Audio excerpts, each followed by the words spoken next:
E aí, galera, podcast Alixa no ar, seja bem-vindo. Eu sou Rafael Petracioli, seu anfitrião. Antes de mais nada, faz inscrição aí, aperta like, sininho, tudo que tem que fazer, por favor. E hoje você vai acompanhar um programa especial sobre direito financeiro. Pouca coisa você viu na sua vida sobre direito financeiro, eu aposto. E hoje a gente está com um advogado, amigo já de longa data, porque já é vezeiro de programa Aula Extra lá na rádio, Dr. Harrison Leite. Tudo bom, Harrison? Como é que você está? Pois bem, Rafael. Boa tarde, Ive. Estou bem, graças a Deus. Falar de direito financeiro é uma coisa muito boa. É uma matéria que só no ano passado foi introduzida como disciplina obrigatória na grade curricular do estudante de direito. Ah, mas peraí. Ele não me falou. Eu nem lhe apresentei, eu vou apresentar agora. Calma, velho. Porra, aí, velho. Mas eu já tô chegando com dúvida. Porra. Então, tudo bom, Evelira? Boa tarde. Oi, como é que você tá? É porque tem tanto Rafa, tempo que você não vem. É verdade. Que eu perdi o costume. É verdade. Você tem toda a razão. Mas você quis fazer assim... Você foi ontem pra rádio? Não fui, não. Então pronto, vamos falar de direito financeiro, que você tá mal com a RH. Vem Melhor. cá, a gente vai falar sobre dinheiro, porque tá chegando no final do ano, né? Eu acho que vai, mas vai falar acho que mais de gastar e de gastando mal. E eu queria saber, assim, você sabe que eu nunca fui boa em tributário, nunca mesmo. Então, uma disciplina que eu tenho dificuldade é tributário. Mas eu fico com mais dificuldade ainda em entender a diferença entre tributário e financeiro. Na sua época você pegou como? Não, só tributário. A gente nem se discutia... Porque foi o que eu estava falando com o Harrison aqui antes de começar. Na minha faculdade, quando eu fiz faculdade, o tributário 1 era direito financeiro e tributário. E aí o tributário 2 era só tributário. Né? Na minha época não, era só... Não que eu lembre de porra, não lembro de porra nenhuma de financeiro, mas era assim. Eu tinha 3 tributários, eu tive 3 tributários. 3 tributários. Aí eu formei em 97. Maravilha, no ano que eu entrei. Na Federal. Então eu tive 3 tributários. Tributário 1 foi para o Edivaldo Brito, então na verdade eu tive 4, porque eu fiz 2 vezes o tributário 1. E depois eu acho que eu fiz com Johnson, o segundo, e o terceiro. Mas essa dificuldade que eu tinha prorroga-se, e eu não consigo, assim, hoje não, claro, eu tenho uma noção do que é direito financeiro, mas essa divisão ou esse pertencimento... Estou por fora. Não está um dentro do outro não, né, Harrison? É interessante. No passado só tinha direito financeiro, não tinha direito tributário como ramo autônomo. A gente chamava até ciência das finanças. A gente estudava todos os gastos do Estado, estudava as receitas do Estado. E quando você estuda receita, aí você estuda, tem receita aquela patrimonial, tem receita fruto da coercitividade do Estado, aí você estudava os tributos como uma parte das receitas dentro de todo o direito financeiro. Só que na década de 60, quando veio o Código Tributário, as pessoas iam estudar direito financeiro, aí falavam, vamos estudar, porque direito financeiro você estuda receita pública, despesa pública, orçamento público e crédito público, ou seja, financiamento. Quando você estudava receita pública, aí o professor dava aula, olha, a receita principal que tem é o tributo. Aí o que é tributo? Classificação, lançamento. Aí daqui a pouco isso se tornou tão importante que as pessoas se preocuparam muito mais com o dinheiro que sai do bolso, que é o tributo, do que para onde vai o dinheiro. E aqui está a grande distinção do direito tributário para o direito financeiro. Alguns autores brincam que o direito tributário para no DARF, para no pagamento. Depois do DARF, aí é só direito financeiro. Aí é só receita pública, despesa pública, orçamento, blá, blá, blá. Então, o direito financeiro ele assumiu uma proeminência na década de 60, quando veio o Código, 70, 80, era a menina, como eu diria, a matéria de ouro que tinha, era o direito tributário. Porque muitos institutos complexos, veio a Constituição que, eu diria, botou quase tudo dentro da Constituição, o direito tributário, e a gente deixou o direito financeiro de lado. Quando você deixa o direito financeiro de lado, você você vacila, você erra muito, porque você se despreocupa com gastos do Estado, você só está preocupado com o dinheiro que sai do bolso. Preocupar com o dinheiro que sai do bolso é do direito tributário. Aumenta o seu IPTU, no outro dia você está xingando. Aumenta o IPVA, aumenta alguma coisa. Então todo mundo se preocupa com o dinheiro que sai, mas ninguém se preocupa para onde vai. E aí esse para onde vai que é o direito financeiro. E aí, assim como aconteceu com o direito tributário, há 30 anos atrás, o direito tributário não caía em concurso público. Então, juízes, promotores, delegados, eles se formavam, passavam nos concursos e não sabiam de tributos. E aí o juiz daqui a pouco declarava inconstitucional o ICMS da energia. Só que o cara não tinha nem noção muito das teorias gerais do direito tributário. Aí, direito tributário tornou-se a matéria obrigatória em tudo. Agora está acontecendo isso com o direito financeiro. Então, o direito financeiro, um juiz ele pode dar uma decisão que pode quebrar o Estado. Sim. Um promotor pode exigir alguma ação estatal que seja muito onerosa. Então, a partir de 6, 10 anos para cá, direito financeiro é a menina dos olhos do direito atual. Não tem um com PGE, procurador, não tem um concurso que o foco, o núcleo duro não seja o direito financeiro. E a OAB passou a ter também, né? E na OAB passou a ter financeira agora como disciplina obrigatória, é obrigatória nas faculdades. Então, a partir de agora, importará para o aluno conhecer a receita do município, por que o município não cresce, por que não desenvolve, será que realmente é todo mundo errado, será que é só corrupção, ou será que é o quê? A engenhosidade não funciona? Então, o direito financeiro talvez seja a disciplina que mais aproxima o aluno da política, das realidades públicas, e aí é uma matéria super prazerosa, porque todo dia você abre a manchete e está lá, inflação, desemprego, Selic, PIB, juros, tudo isso impacta no orçamento. Então, tudo isso passa a ser agora matéria do direito através do direito financeiro. Dá para estudar direito financeiro sem saber economia? Rapaz, é uma dificuldade de compreensão. Quando os alunos têm que entender que a Selic importa, têm que entender que o PIB importa. Então, se você fala que isso significa 0,8 do PIB, alguém tem que ter noção do que é PIB para poder... Então, assim, a gente tenta cada vez mais trazer para o aluno a importância. Tem que saber o que é Banco Central, a importância, operações compromissadas, antecipações. Aí o aluno... Professor, aí que o aluno percebe que aquelas matérias propedêuticas que a gente não valoriza... Isso agora, introdução à economia lá atrás. Economia. Eu fiz economia na Eu me lembro, professor de introdução à economia. Eu quase perdi a disciplina. Terrível. Eu fiz... A primeira vez que eu fiz economia foi na UESC. E aí, como eu não aproveitei, porque eu fiz um semestre na UESC. E foi um pai de uma amiga minha, que já fala, de Luiz Carlos Teixeira, que faleceu lá da UESC. Mas eu lembro até hoje a dificuldade que era entender economia. Imagine, para gente que é das ciências sociais, já era difícil entender economia, né? Porque é uma mistura de contabilidade com administração. E agora eu entendo. Na verdade, é o mais próximo de direito financeiro. É bem mais próximo. Você vê, a gente está hoje na euforia da reforma tributária, mas o maior problema não é nem apenas a mudança que tem para o contribuinte, são as mudanças no Pacto Federativo. Os estados não arrecadarão mais na origem, no destino. Isso vai impactar as finanças. Aí está mudando agora a transição para 100 anos. A transição que era de 50 para 100, para poder não impactar tanto a ausência de recursos na velocidade e na forma como são arrecadados hoje. Tudo isso é direito financeiro. Os fundos de desenvolvimento regional que serão formados, fundo de compensação, tudo isso, direito financeiro. Então, assim, é o ramo atualíssimo, um ramo do dia a dia, e eu acho que importa para todo aluno conhecê-lo. Ô, Alisson, vamos começar então com orçamento, porque eu acho que acho que a primeira palavra, quando falo de direito financeiro, é orçamento. Tanto é que alguns chamam de direito orçamentário. Nem sabia dessa. Que é um sub-ramo. Não, se chama financeiro, também chama de orçamentário. Tem gente que chama de direito financeiro, no lugar de direito financeiro, alguns chamam de direito orçamentário. Dada a importância do orçamento para o direito financeiro. Aí vamos lá.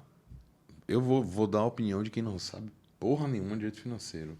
Apesar, e vamos lá, é uma opinião que já não é nem tão senso comum assim, porque no barato do barato, pelo menos eu sou advogado. Então, né, uma coisa ou outra a gente sabe. Mas, rapaz, para mim, a formação de um orçamento público é uma caixa preta tão grande, bicho. A gente que tá de fora e que não entende, que não conhece as regras, a gente olha e fala, velho, o que é isso? O que é plano plurianual? Aprova não sei o quê, passa não sei o quê. E aí você...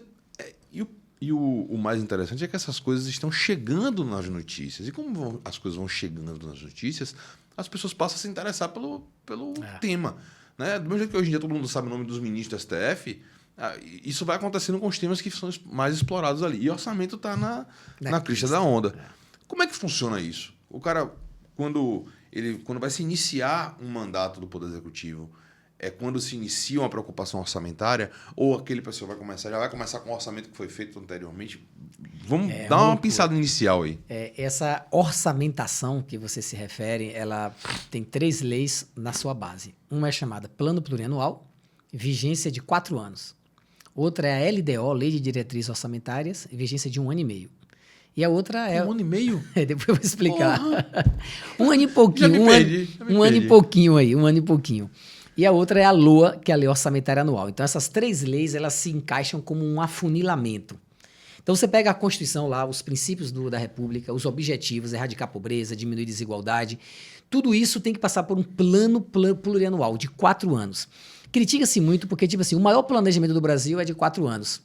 É um planejamento curto-prazista, né? Para um Brasil com problemas tão grandes. Sim. Mas assim, então, o gestor que entra, ele cumpre o último ano do plano plurianual, do ex, e faz o seu para os próximos 4. O presidente, então, atual, ele está elaborando o plano plurianual dele para daqui a 4 anos, que ainda nem preparou, porque agora... Ou seja, ele ainda está com o passado. Está cumprindo o último do plano plurianual e está elaborando para daqui a 4 anos, para em 4 anos, começando a entrar em vigor no ano que vem. O que é matéria desse... Plano plurianual é uma lei, eu diria, de metas e diretrizes, é uma lei de prioridades, é uma lei que se fala, olha, em 4 anos, o que é que eu desejo? É uma lei que envolve... Aí essa pergunta é maravilhosa, porque ela envolve uma palavra que no Brasil nós não temos como aplicar muito, que é planejamento, programação. Ó, BDV, você adora planejamento. Que é o quê? Imagine você como prefeito de alguma cidade ou governador, você tem que ter dados.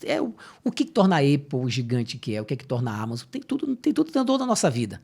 Então, no Brasil, em regra, você teria que saber ter dados para fazer um planejamento. Quero o quê? Reduzir a desigualdade em tanto, reduzir a pobreza em tanto, melhorar a educação em tanto, programa isso, programa aquilo. Só que as coisas aqui são feitas meio que a fórceps.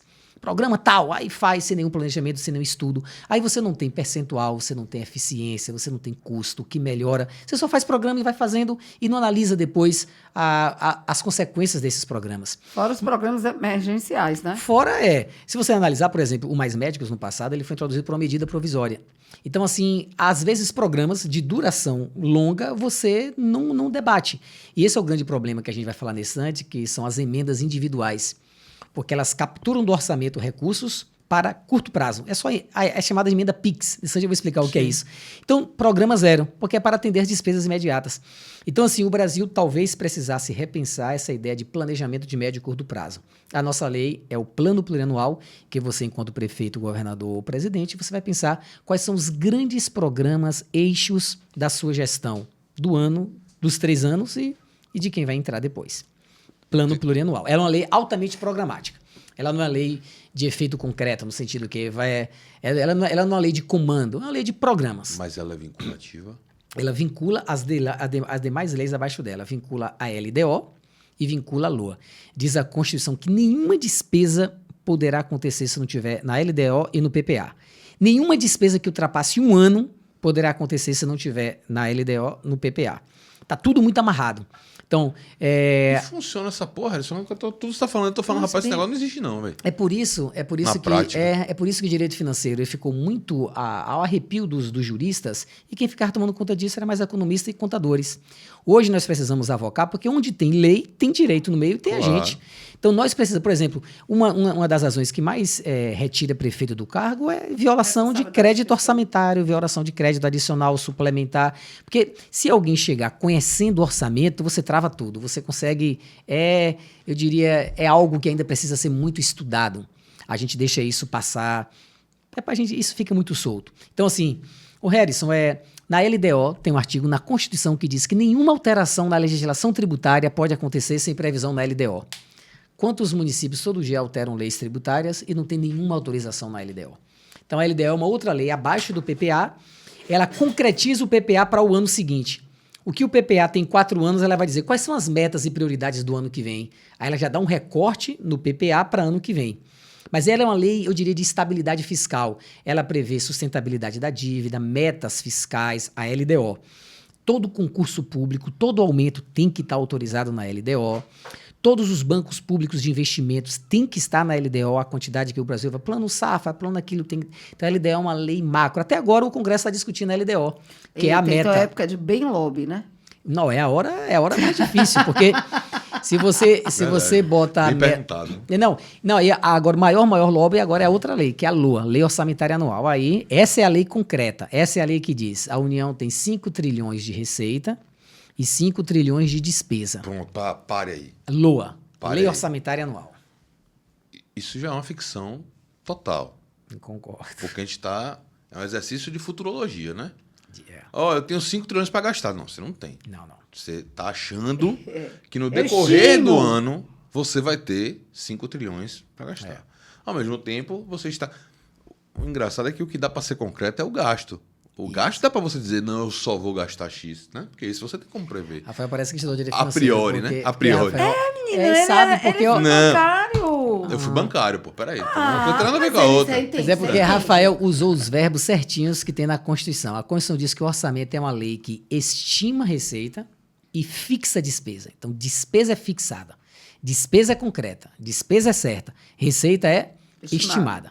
Então, esses são os dois verbos constitucionais. E aí o caba vai estimar do jeito que ele quer, né? Porque ele vai estimar em cima da despesa. Que ninguém é bestalhado. Ninguém vai fazer uma lei já dizendo que vai ter déficit. Ou vai? Não, agora é obrigado pela lei de responsabilidade fiscal, ela não proíbe um orçamento desequilibrado, deficitário, mas ele determina que haja metas. Então o Brasil agora estava querendo déficit zero, mas é déficit de 170 bilhões que a gente está nesse ano cumprindo, entendeu? Então, o objetivo é fechou o ano devendo 170 bilhões. 170 bilhões. Porque tudo aconteceu, Rafael, em 2013, quando a ex-presidente Dilma ela previu um superávit de 60 e no final do ano deu déficit de 30. Então, você tem que prever, de fato, o que é mais próximo da realidade. Então, isso depende de quê? Variação do PIB, desemprego, inflação. Aí foi o que deu o grande problema. Porque tem um artigo lá que diz assim, fica o presidente, né, o chefe da executiva, autorizado a abrir créditos, a abrir despesas com superávit de 60. E o ano todo nunca teve superávit, só foi déficit. No final do ano tem um déficit de 30, então deu 90 bilhões de diferença. Aí foi todo mundo falou, rapaz, a partir de agora o orçamento tem que ser muito fidedigno.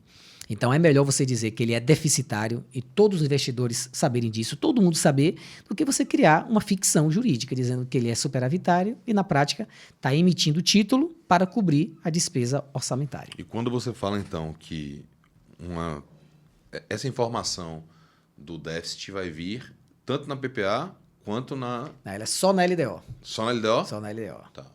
A LDO vai dizer... para um ano específico. Para um ano específico.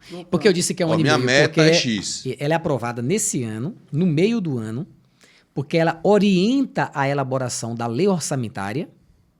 Sim. Então, ela já tem vigência nesse ano, orientando a elaboração, porque essa lei orçamentária vai entrar em vigor no ano que vem. E ela também continua no ano que vem. Então, ela tem uma vigência um pouco maior do que a lei orçamentária. Ah, tá, entendi. Não tem a ver com o exercício necessariamente, porque ela tem que ser anterior, porque ela que dá a diretriz. Ela que dá. Agora imagina, até agora a gente está em novembro, ela não foi aprovada. E a Constituição diz que a sessão do Congresso do meio do ano, lá de 17 de julho, não se encerra sem aprovação na LDO. A importância que é a LDO. E até agora não foi aprovada. E segue o baile. E segue o baile. Certo. Tô quase entendendo. Aí vamos lá. Deu lá. Na LDO o cara vai dizer... Minha meta é X e, de acordo com o PPA, eu tenho que gastar. E aí ele começa já na LDO, direcionar para onde vão os recursos? Ele já começa a dizer quais são as prioridades. Se nada der certo, se o dinheiro não entrar, eu não vou contingenciar. Programa tal, programa tal, programa tal. Então, ela dá uma média da dívida, da sustentabilidade, do que é meta, do que é prioridade. Então, assim... a lei é maior, das três é a lei maior e é a lei que cabe mais discussão, porque ela, por exemplo, a gente vai ouvir muito falar agora, no ano que vem, as RP, li ontem na CNN, RP5, RP9 foram as emendas de relator do orçamento secreto. Sim. Criaram agora um tal de RP5, novas emendas do relator também. E tudo isso é discussão agora na lei de diretrizes orçamentárias. É a hora que você vai discutindo... o que é que vai para a área tal, o que é discricionário, o que é obrigatório, se vai ter privatização, se você vai vender imóveis, se não vai. É a lei da sustentabilidade da dívida do Estado. Tá. Por isso que está demorando, porque se o governo prevê um déficit zero, e se no ano que vem ele realmente não conseguir ter esse déficit zero, ele tem uma variação pequena de 0,25% do PIB. Se for menos que isso, aí aciona alguns gatilhos. Não pode dar aumento, não pode fazer concurso, não pode dar hora extra, blá, blá, blá. E tem um monte de gatilho. Então, o governo, os programas sociais também não teriam reajustes. Então, ele tem que prever uma meta mais ou menos realística. Porque se botar uma meta que o mercado quer, ano que vem pode travar tudo. Então, aí a discussão toda agora, essa é a briga atual do Ministério da Fazenda. Que meta, meu Deus, a gente vai botar para ano que vem. Mas tem que ser algo, de fato, não dá para colocar algo que seja muito distante da realidade. Senão vai ser prejudicial para o próprio governo. Porque assim, a gente está apostando numa meta zero, aquelas coisas que é de direito tributário é o quê? O CARF, agora o voto é de qualidade, isso vai arrecadar 30 bi. Tributação de offshore, isso vai dar mais 15 bi. Sabe como é? A gente está apostando nessas mudanças que ocorreram, mas a gente sempre brinca em direito tributário, isso é do Everardo Maciel. em direito tributário, o sujeito passivo, quem paga tributo, ele não é passivo, ele não fica quietinho, ele é buriçoso. Com certeza.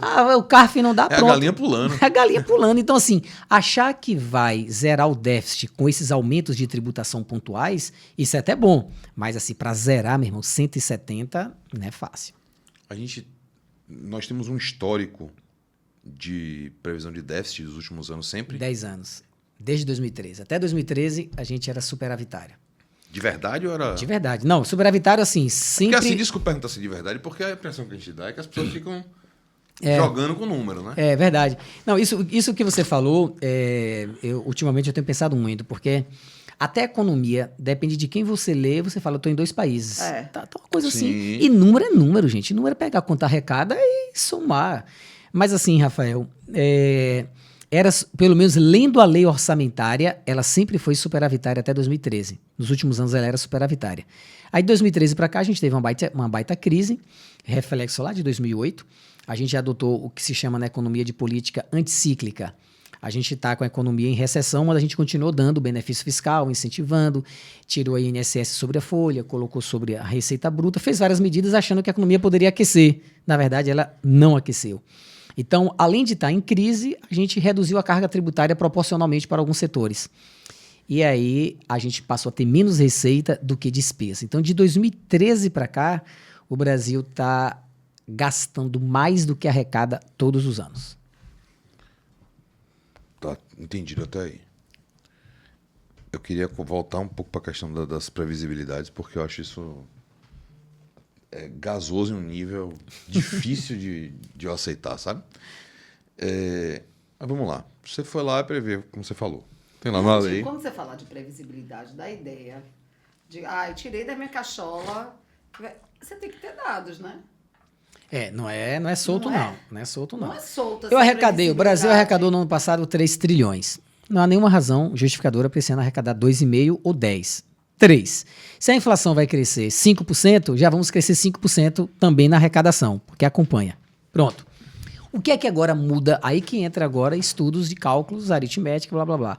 Bem, o PIB, qual a previsão de crescimento? A gente joga a previsão de crescimento do PIB e joga outros fatores. A receita que vai aumentar, vai criar um imposto, não vai criar um imposto, melhorar o ambiente de negócios. Por isso que a galera disse que a reforma tributária vai aumentar o PIB 1% ao ano. Em 10 anos o PIB aumentaria 10%. Tudo isso que você falou, futurologia. Porque a gente está sempre com a expectativa de que melhore. Mas não há como também ser muito distante disso, entendeu? Mas vamos lá. Aí o cara vai... Vamos supor que o pessoal chega lá e fala assim, a gente vai trabalhar com déficit de 100 bi esse ano. Pronto. Aí, por quê? Ele tem que dizer por quê, né? Porque a receita vai aumentar em X, Y, Z, pererê, parará, eu tô prevendo isso aqui, o CAF não sei o que das contas, tributação disso, tributação daquilo. Então, eu cheguei nesse número aqui. Beleza.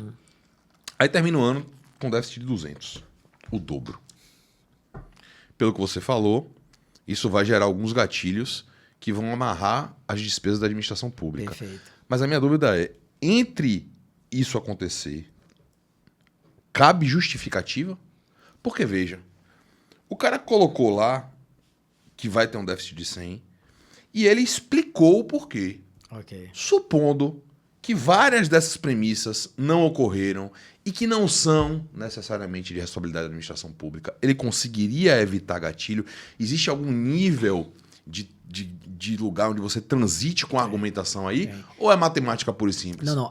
Existe um artigo, que é o artigo 9º na Lei de Responsabilidade Fiscal, que é o chamado contingenciamento. Lembra de vez em quando, o governo trancou o dinheiro das faculdades, do dinheiro do CAPES, não dessas matérias assim? Pronto. Isso é o quê? Diz a lei que a cada bimestre é feito um relatório da receita, tá bom? A cada bimestre.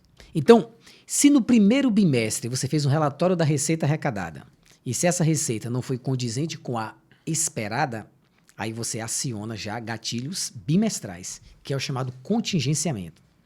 Aí você, contingencia educação, contingencia saúde, contingencia... Vai cortando gasto. Aí você você não libera dotação orçamentária para gasto. Não é nem ainda cancelando tudo, é só falando, olha, não faz a licitação agora, trava, não paga, beleza? Segura alguma coisa aí porque pode ser que a receita não venha. O nome disso é contingenciamento, que a gente geralmente, no dia a dia, ouve falar que o governo cortou o gasto da saúde, da educação, isso é contingenciamento. Justamente quando tem frustração da receita, para evitar que só no final do ano você tome conta de que o rombo era muito maior. Então dá para saber no decorrer do ano. Dá pra. Tanto é que o inverso é chamado de excesso de arrecadação. Nos governos, no governo anterior, por exemplo, teve um ano que teve o leilão da Petrobras, cessão onerosa, só ali foi 80 bilhões, entendeu? E Michel Temer, 2016, 2017, teve lá repatriação, bilhões, entendido? Então, assim, de vez em quando, tanto é que no ano passado o orçamento estava até melhor do que esse ano, em termos de equilíbrio. Porque no ano passado entraram algumas receitas, e aí receitas que não são correntes, ordinárias, eventuais, ajudam a dar esse equilíbrio.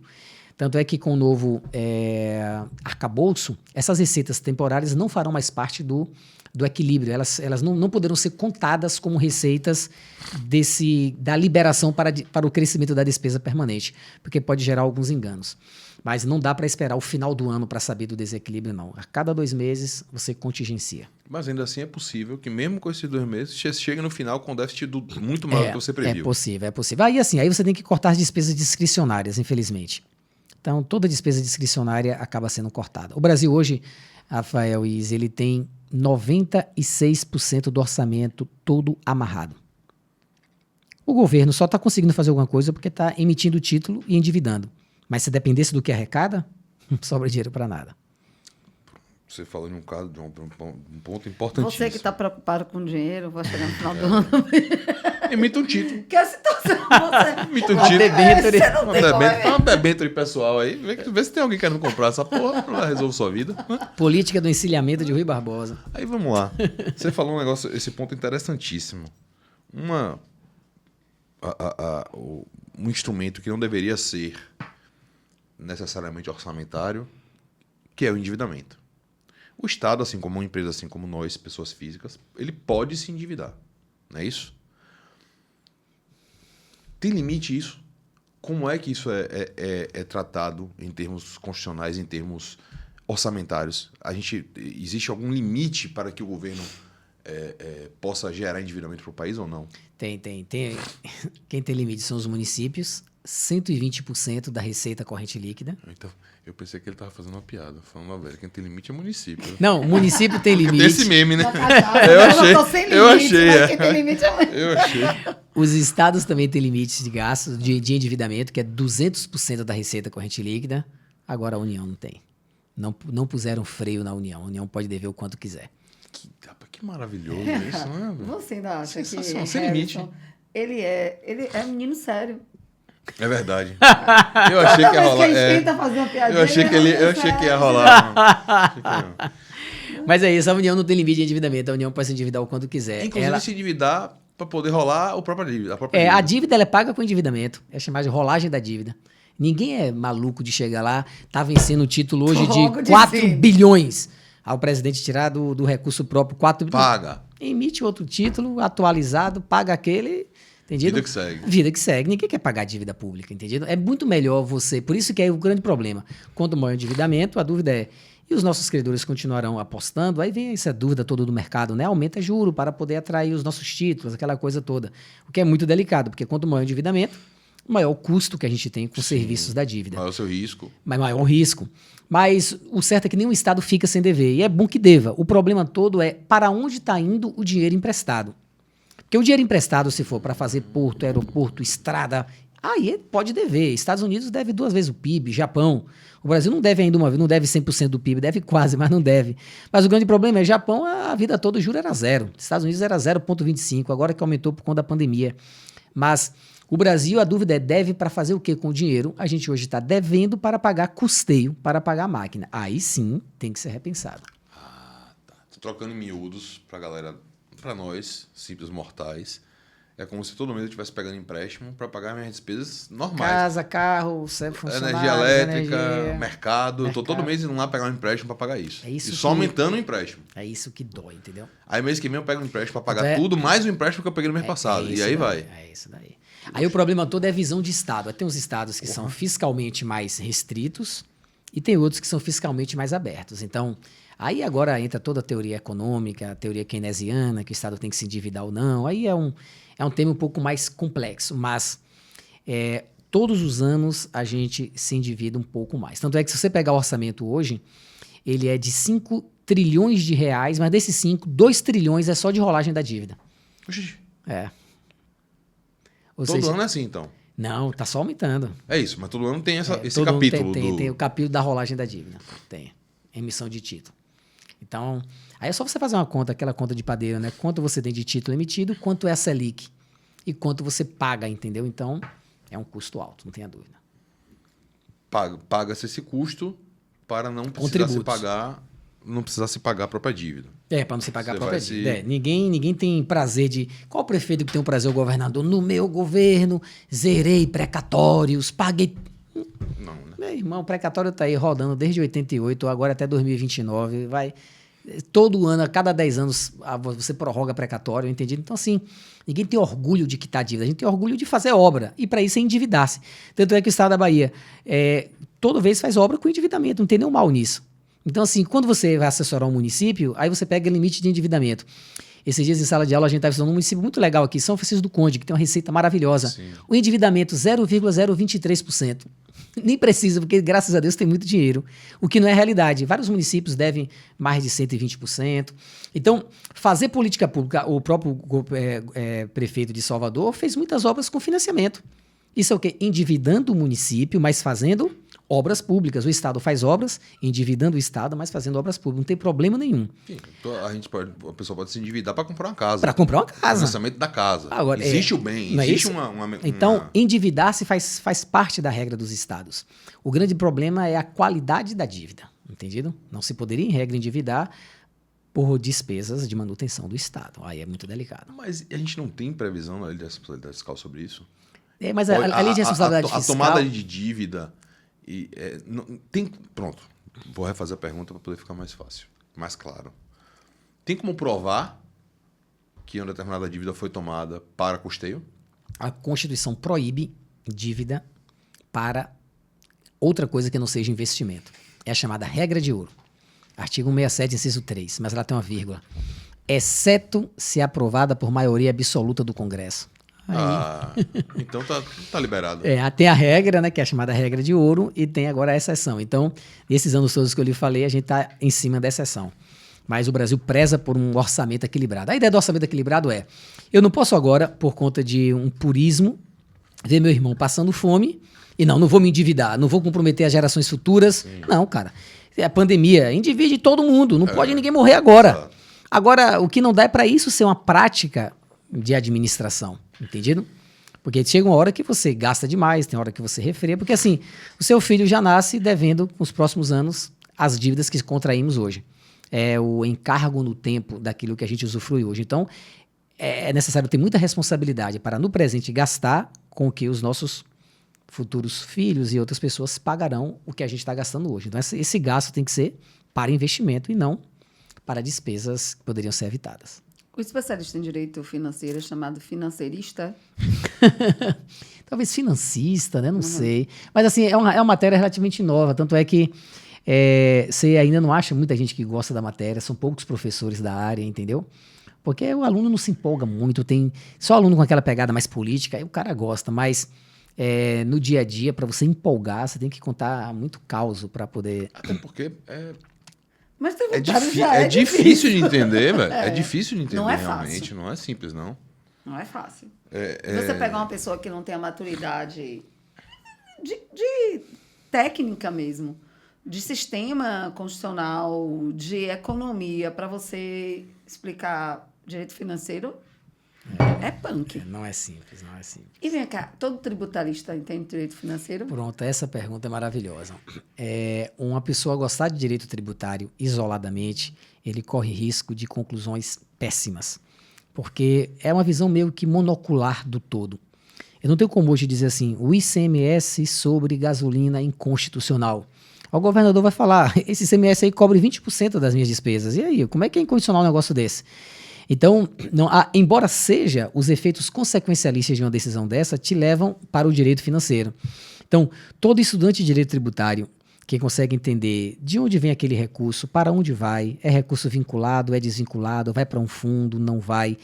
Quando você tem essa visão do todo, aí sim as coisas se encaixam mais. Então, tem uma frase muito interessante sobre a diferença do jardim para a praça. O jardim é a nossa casa, ninguém mexe com o meu jardim porque eu cuido muito bem. Agora, a praça, a gente não liga tanto. Direito financeiro e direito tributário a gente tem essa analogia, porque o direito tributário é o seu jardim. Quer deixar você com raiva, meta a mão no seu bolso. Aí você vai ficar muito irada. Agora, depois que você paga IPTU de R$2.000, o que fez com o dinheiro, você não liga.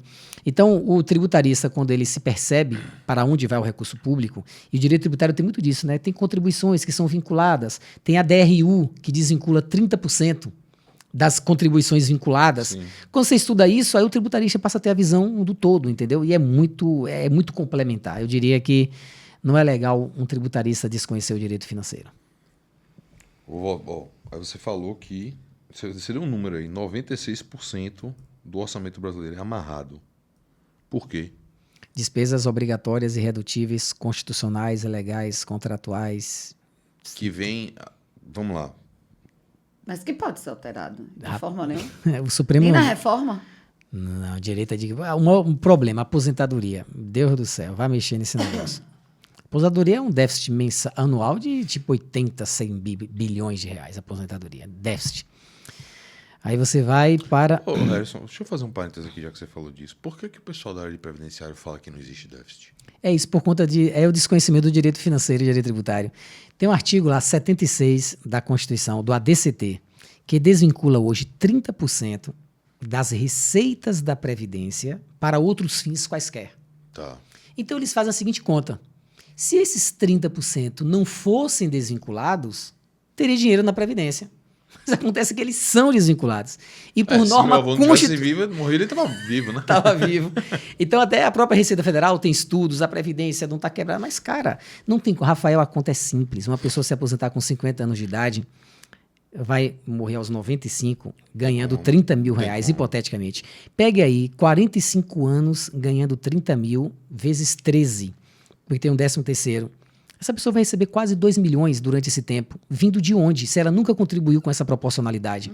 E assim, me repito, não é nada contra servidor, absolutamente nada. O cara tá lá, tem que receber o dele. Estou dizendo que essas normas, quem já tá, já tá. Agora, os novos que chegarão, a gente tem que se acostumar, Rafa, eu e você, a gente não vai trabalhar até os 50. A gente vai dar 70, 80... Eu tô aposentada ano que vem. Tá aposentada, entendeu? Então, o raciocínio de que a Previdência não tem déficit é se as contribuições vinculadas à Seguridade Social não fossem 30% do seu valor desvinculados para outros fins. Aí sim, não teria problema nenhum, mas tem essa pedra aí no meio do caminho. Agora, essa ADRU, ela é de quando? 94. Então... Foi na época do Plano depois Real. Da Constituição, né? Foi na época do Plano Real. A gente criou o Fundo de Estabilidade Fiscal para poder gerar eu diria, um colchão para a mudança da moeda, do RV. Aí de lá para cá, meu irmão, gostaram, aí nunca mais saía. Tá prorrogado aí porque, até... em tese, então, antes da DRU, esse raciocínio do pessoal previdenciário, ele era relativamente correto. E era correto. Mas a União fala o seguinte, aí é direito tributário, rapaz, direito tributário financeiro é tudo de bom. Porque o que acontece? Você é uma pessoa apaixonada, né, pelo que faz. Dos 5 tributos que a União arrecada, os impostos são livres, mas eles são vinculados com as distribuições constitucionais, repartições para estados e municípios. Sim. 15% para a saúde, 18% para a educação. Só o FPM é 50% do imposto de renda e do IPI. O IPI é 60% que é desvinculado. A União fala, velho, quando desvincula, quando pega e bota cada um na sua caixinha, sobra quanto para mim? Não sobra nada. É o único tributo desvinculado que tem o imposto. De taxa não arrecada quase nada, contribuição de melhoria não existe, empréstimo compulsório não existe e contribuições especiais. Aqui a União arrecada. Mas as contribuições especiais, qual a diferença delas? São tributos já vinculados, casados. Vai para a saúde, vai para o seguro-desemprego. Sabe como é que é? Aí a União fala, pelo amor de Deus, qual é o dinheiro livre que eu vou ter para pagar juros, para fazer o que eu quero? Não tem. Porque o único que era livre era dos impostos, mas quase tudo já está amarrado. Aí vamos criar a DRU. O que é a DRU? Pega as contribuições, que são a maior receita da União, 30% delas ficam livres. É como se 30% delas equivalesse a impostos, ficando livre. É o dinheiro líquido. Mas aí dentro desse 30% vai entrar esses percentuais de educação, de saúde... Não. Essa é a tese dos governadores e dos prefeitos. Eles entraram com a tese e falaram, espertinha você, União. Quer dizer que você desvincula e isso tem a mesma natureza de imposto. Já, então tem que ter. Tem que ter a repartição Sim. pra gente. Aí o Supremo falou, não, essa tese não cola, não. Mas essa tese Então, tem. quando ele destaca esses 30%, esses 30% não sofrem nenhum tipo de... Vinculação. Zero? Zero. E aí você que é prefeito e governador, isso agora também existe para prefeitura, para município e para estado. Viu? Artigo 76A e 76B. O A desvinculou para estado e o B desvinculou para município. Coisa boa. Rapaz, agora... Por que então só 4% do orçamento não é amarrado? Cara, porque imagine, ó, Porque pagamento de juros, Ah, tá. 720 bilhões. Dá pra pagar essas porqueiras tudo aí, né? Ah, é, tudo. Entendi. Agora eu entendi. Entendeu? Então o que é desvinculado, na verdade Já tá tudo já vinculado. tá prometido. Já tá prometido demais. Os cheques já estão rodando na rua e os voadores. Cheque rodando na rua, é. Rapaz, que... É luta. que beco sem Tanto saída, é que porra, pro presidente entrar no ano passado, a gente teve a PEC da transição. Eu não estou lembrado agora, mas salvo engano, a PEC da transição foi 120 bilhões que o presidente teve de direito para esse ano poder trabalhar, entendeu? A mais do que já tinha previsto no orçamento. Porque se ficasse com o que estava lá, meu irmão, seria um governo que não conseguiria fazer nada. Vamos lá. Quando você tem... A gente estava falando aqui da questão do deficitário, né? Você está vendo ali, pô, ó... Passou o primeiro bimestre. Ih, rapaz, não tá batendo a conta. Vamos contingenciar. Chegou no segundo...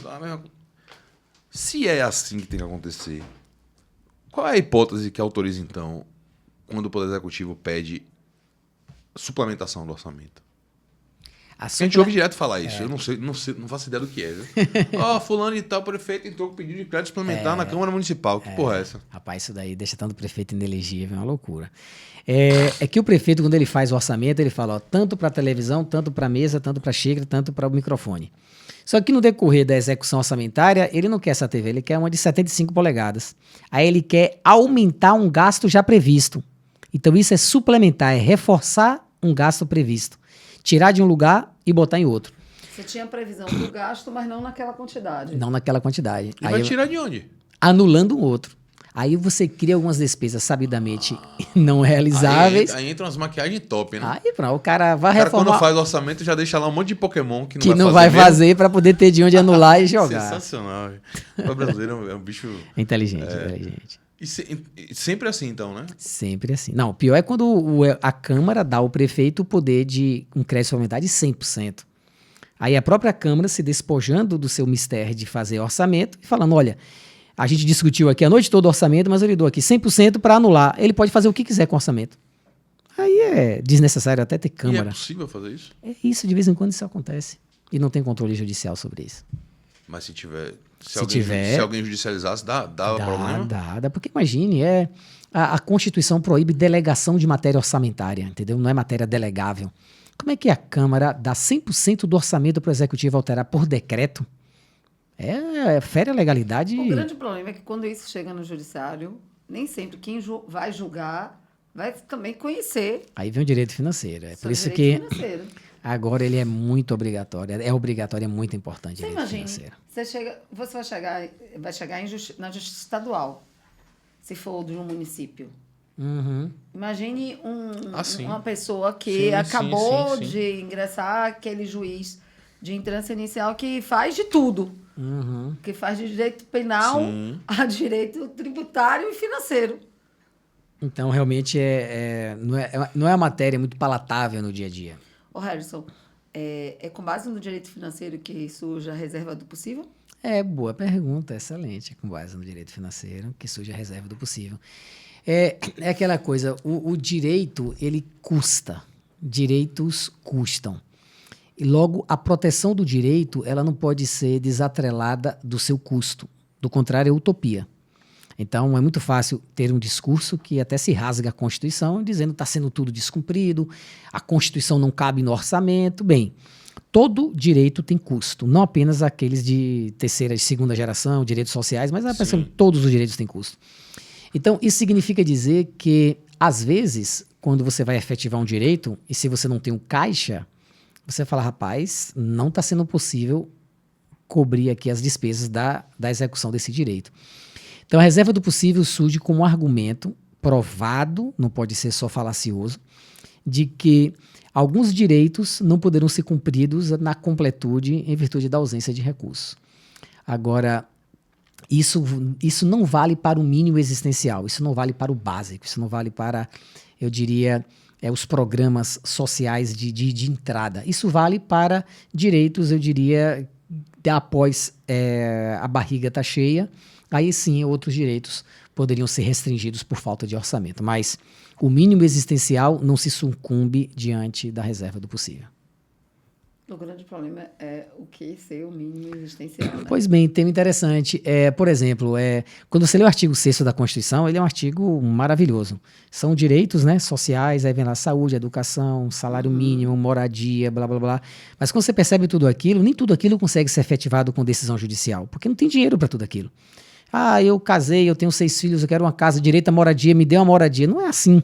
O direito à moradia ele é efetivado em vários níveis, de um financiamento a uma doação de terreno a uma doação de um cimento. Ele é efetivado em diversos níveis. Então, assim, o mínimo existencial a gente entende hoje é o Programa Básico de Transferência de Renda, o Bolsa Família. Esse é o mínimo existencial. Não há nenhum argumento orçamentário para dizer contingencia a Bolsa Família. Perfeito? Agora, a partir daí, os direitos são executados e são efetivados progressivamente de acordo com as disponibilidades orçamentárias. E aí que vem um grande problema, que é o quê? Quais são as nossas prioridades alocatícias? Onde é que está a nossa prioridade? Aí é um tema que a gente passaria, Imagine, porque... Você tem um micromunicípio, sei lá, que a arrecadação dele é 6 milhões. Sei lá, tô chutando. Mas é isso aí. E aí você tem um cidadão daquele município que precisa de um medicamento que custa 6 milhões. A vida de todas as pessoas é algo, né, essencial e fundamental. Essa discussão de um limite, No limite assim, é difícil. A reserva do possível é muito delicada. É entre a cruz e a espada. Você vai dizer para alguém, olha, sua vida não é mínimo existencial. É porque, veja, sabe o que a impressão que dá? Principalmente, conversando com o Harrison, para mim isso acabou reforçado.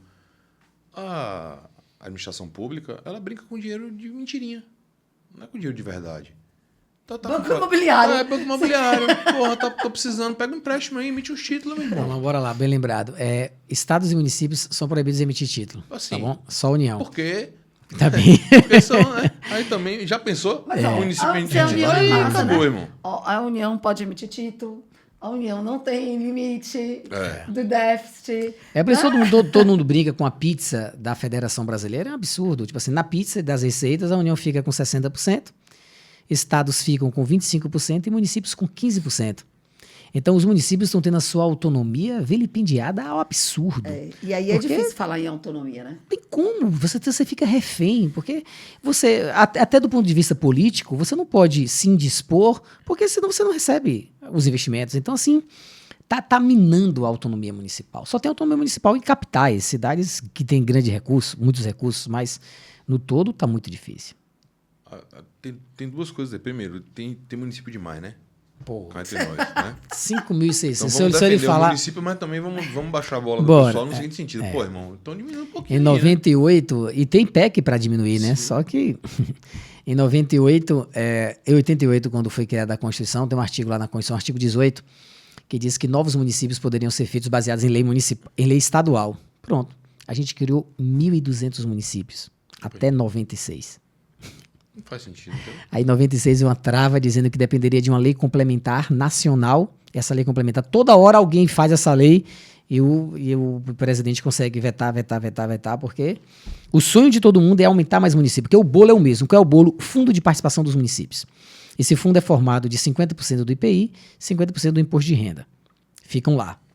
Cada município... Isso é um repasse direto da União para o município. Para o município. Esse dinheiro não passa pelo Estado, por exemplo. Não. Porque o Estado tem um fundo dele, tem o Sim. FPE, Fundo de Participação do Estado. Então, esse fundo ele é organizado pelo Tribunal de Contas da União. Então, quando o dinheiro é arrecadado, esse dinheiro vai para o fundo, e aí, de acordo com critérios populacionais, que é o maior critério, você repassa. Município pequenininho, 0,6, 0,8, não é isso? 1,0. E isso depende do recenseamento. Foi a grande briga do ano passado com o recenseamento parcial, que resultou em novos números para municípios, com mudança dos FPMs. Sim. Cada 0,2 para mais ou para baixo significa no mês R$400 mil. Significa dizer que para cada novo município que cria, diminui o bolo. Óbvio. Então, com 1.200 municípios criados, o que aconteceu? Você cria estrutura fixa de diretoria, e tal. Então, toda estrutura fixa que antigamente não precisava, não era necessário. Até porque você vai em município pequeno, ele tem que ter, na área de meio ambiente, tem que ter um engenheiro do meio ambiente, tem que ter um grupo para dar um alvará de meio ambiente, que na cidade só tem um posto que o alvará é 1.500. O custo anual, o município às vezes você não consegue fazer essa conta de custo-benefício, porque eu sei que é difícil, a gente não está lá para ter lucro, mas também tem que ter mais eficiência. Acho que menos municípios já seria resolveria muito. Um início. A PEC que está lá é para até 5 mil habitantes, a gente reduziria os municípios, exceto aqueles que tivessem receita própria suficiente para bancar algumas despesas lá de cargos eletivos e tal, mas os municípios não arrecadam nada, chefe. Essa é a realidade. Os municípios pequenos, por exemplo, a receita direta de município hoje é IPTU IPTU, ISS e TCMD. ITBI. ITBI, né? Aí o ISS, todos os serviços são gratuitos. Pega a lista de itens lá, 40 itens gerais. Todos eles no município pequenininho são gratuitos. Não existe. Saúde gratuita, educação gratuita, advocacia gratuita, entendeu? Sim, na grande maioria. Aí você vai... IPTU ninguém cobra, até existe, mas ninguém cobra. Fica por isso mesmo. E... ITBI... Os imóveis não têm registro. Ninguém nem compra com registro tudo em cartório. Contrato particular. Tudo contrato particular mesmo, então, não se paga nada. Os municípios vivem, na verdade, de repasse. 95% da receita de repasse. Foi bom você tocar nesse ponto, para a gente já ir para esse lado aí. 95% de repasse. Chega o dinheiro lá. O dinheiro que vem de repasse, ele já vem sempre carimbado? Não. Você tem 3 tipos de repasses. Você tem uma chamada transferência constitucional obrigatória, que é o FPM, livre, exceto com Fundeb, educação, né, saúde, tem as obrigatoriedades. Aí você tem as transferências automáticas, que são aquelas de fundo a fundo, para o fundo de saúde, beleza? Sim. Mas essa é amarrada. E tem aí o sonho, que são as transferências voluntárias, as emendas. Aí é o que faz a diferença no município, é ter uma emendinha para... É isso que a gente ouve a torta direito. A gente ouve hoje, eu acho engraçado isso, inclusive, porque se trata como uma coisa assim, não, fulano, porra, não... Conseguiu as emendas. O deputado fulano tá procurando apoio no município, ele falou que ele pode dar uma ambulância, uma quadra e um não sei o quê. E já tem as emendas têm um formatinho, né? Meio que Pronto, já... Bem lembrado, são 2 tipos de emendas. Tem emendas livres, são chamadas emenda PIX, que é para atender uma despesa do próprio município, independente de um programa da União, e tem as emendas finalísticas, que são aquelas que cumprem determinações de um programa nacional. Entendeu? Vamos falar de emenda então agora. Meu amigo, aí é muita coisa. Aí tem o orçamento. Pronto.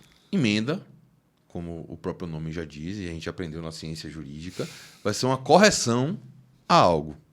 Okay. Ou seja, o cara vai pegar o texto do orçamento... É quase um remendo.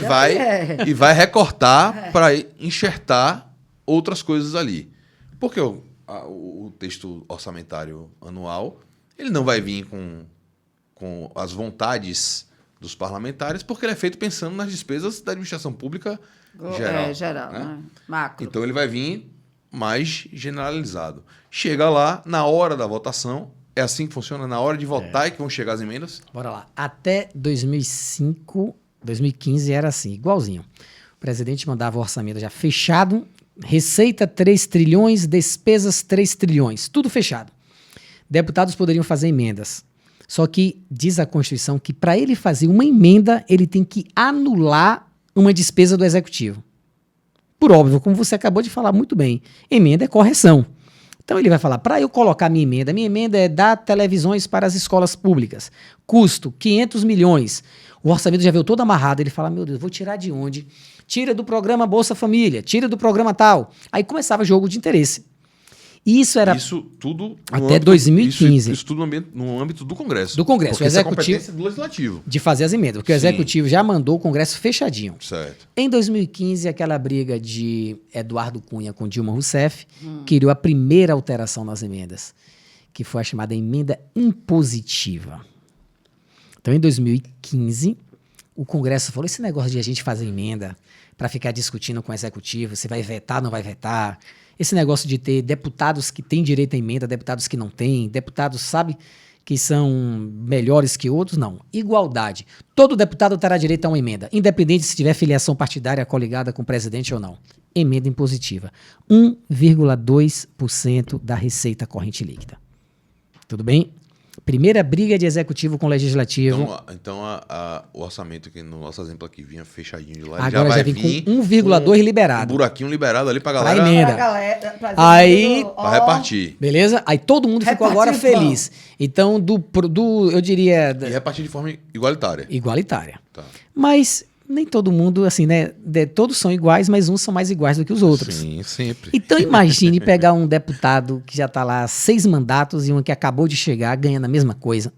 Aí, no segundo momento, a briga de Rodrigo Maia com Bolsonaro. Que era aquele embate. Rodrigo Maia, é assim, emendas de bancada. Aí pegaram mais 1% do orçamento e botaram emendas de bancada. O que é emenda de bancada? No lugar de você só tem direito a 40 milhões de emenda, mas 40 milhões você não resolve o problema de Salvador. Aí a bancada da Bahia junta mais todo mundo para uma emenda grandona para algo que uma pequenininha não resolve. Entendi. Mas aí que vê o grande problema do Brasil. Mas aí é extra das individuais. É a emenda de bancada pessoal, e tem individual. Então você estava com 1,2 para individual e 1 para as de bancada. E bancada, quando você fala bancada, para esta finalidade, era por Estado. Bancada de deputados, independente de partido, era do Estado. Do Estado. Tá. Então era uma emenda que era estadual. Poderia-se dizer assim. Aí, Rafael, eu repito aquela frase, todos são iguais, mas aí a galera falou, quer dizer que Harrison e Rafael, deputado há tanto tempo, Harrison acaba de chegar, vai ser igualzinho. Aí criaram as emendas do relator. As RP9, que foi descoberta pela Folha, aquele furo chamado de orçamento secreto. Então, o que foi que eles fizeram? Falaram, velho, não é razoável, porque a gente poderia falar muito de política aqui, porque envolve o que foi o governo anterior fez. As estatais não deu para ninguém, sabe aquela coisa toda? Sim. E aí deixou os deputados sem terem muitas fontes alternativas de trabalho. Então, tudo que eles tinham eram as emendas.